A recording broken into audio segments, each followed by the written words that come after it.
Sir, இந்த கருப்பு சட்டை அணிந்ததற்கான விளக்கத்தை பேரவையில் பேசாமல் பேட்டி அளித்து மலிவான விளம்பரத்தை எதிர்க்கட்சி தேடுதுன்னு சொல்லிட்டு இப்போ மூத்த அமைச்சர் துரைமுருகன் சட்டப்பேரவையில் பேசியிருக்காரு. ஆமா, ஏன்னா மக்களுடைய துயரத்தை பத்தி கவலை இல்லை. ஒரு துயரமான சம்பவம் நடக்கும்போது அதை கருப்பு சட்டையின் மூலம் தான் வெளிப்படுத்துவோம். ஏன் இவெல்லாம் கருப்பு சட்டை போட்டுக்கிட்டு ஊர்வலமா போகலையா? போனாங்களா இல்லையா? அவருடைய தலைவர் இருந்த போதெல்லாம் கருப்பு சட்டை போட்டுக்கிட்டு போனாங்களே. நாட்டு மக்களுக்கு ஒரு தலைவர் தான் இறப்பு தான் கண்ணுக்கு தெரியுது. சாதாரண மக்கள் இருந்தது கண்ணுக்கு தெரியல. இவர்கள் தலைவர்கள் இருந்தா கருப்பு சட்டை போட்டுக்கிட்டு போவாங்க ஊர்வலமா.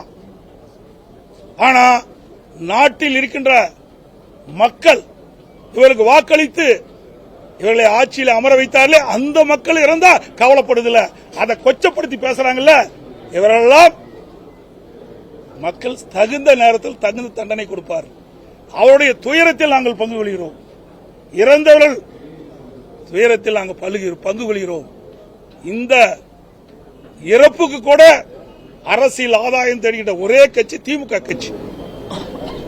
இந்த பேரவை முழுவதும் அதிமுக பேரவையில் பங்கேற்க கூடாது அப்படின்னு சொல்லிட்டு சபாநாயகர் உத்தரவு போட்டிருக்காரு. இதை நீங்க எப்படி பாக்குறீங்க?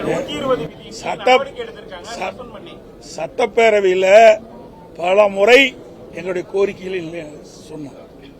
இதை விட அவசர பொது முக்கியத்துவம் வாய்ந்த நிகழ்வு என்னங்க இருக்குது? இதை விட மக்கள் பிரச்சனை என்ன இருக்குது? இப்ப என்ன செய்யறாங்க? ஒரு நாளைக்கு 5 மானி கோரிக்கை கொண்டாடுறாங்க. வேடிக்கையா இருக்குது.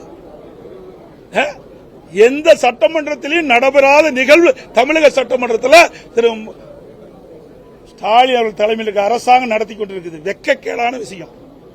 ஒரே நாளைக்கு 5 மானி கோரிக்கை எப்படி நிறைவேற்ற முடியும்? எப்படி பேச முடியும்?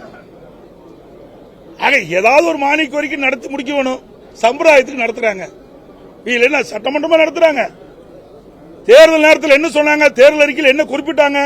திராவிட முன்னேற்ற தேர்தல் அறிக்கையில் வருஷத்துக்கு 100 நாள் சட்டமன்றம் நடைபெறும் என்று சொன்னாங்க. வருடத்திற்கு 100 நாட்கள் சட்டமன்ற நிகழ்வு நடைபெறும் சொன்னாங்க. இப்ப 5 வருஷம் ஆனா கூட 100 நாள் வராது. 5 ஆண்டுகள் நிறைவேற்றால் கூட 100 நாள் வராது.